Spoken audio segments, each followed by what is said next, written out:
एक बार एक बूढ़ी औरत को उसकी जिंदगी भर की अच्छाइयों के बदले फरिश्तों ने उसकी एक ख्वाहिश पूरी करने की मंजूरी दी। उस बूढ़ी औरत ने फरिश्तों से कहा कि मैं मरने से पहले एक बार स्वर्ग और नर्क दोनों की यात्रा करना चाहती हूँ।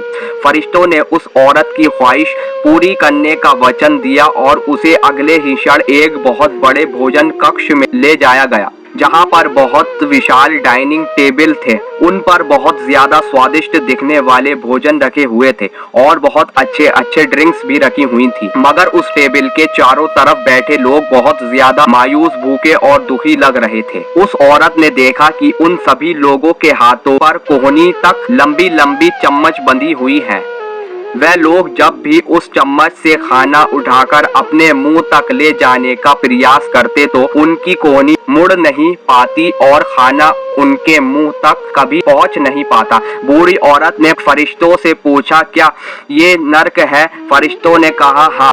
औरत ने तुरंत कहा, मुझे यहाँ से दूर ले चलो, और अगले ही क्षण उस बूढ़ी औरत को एक भोजन कक्ष में लाया गया। उसी भोजन कक्ष में जहाँ पर बड़े बड़े डाइनिंग टेबल थे, बहुत स्वादिष्ट दिखने वाला भोजन और अच्छे अच्छे ड्रिंक्स टेबल पर सजाई गई थी। मगर इस बार डाइनिंग टेबल के चारों तरफ बैठे लोग खुश थे, हंस रहे थे और उनके चेहरे पर संतुष्टि थी। बूढ़ी औरत ने फरिश्तों से कहा, ये तो वही भोजन कक्ष है, वही भोजन है, वही ड्रिंक्स है, मगर फर्क इतना है कि यहाँ के लोग खुश दिख रहे हैं। ऐसा क्यों है? ऐसा क्यों है? क्या इन लोगों के कोहनी से चम्मच नहीं बंधी है? फरिश्तों ने उस औरत से कहा, ध्यान से देखो, इन लोगों के हाथों से भी कोहनियों तक चम्मच बंधी हुई है।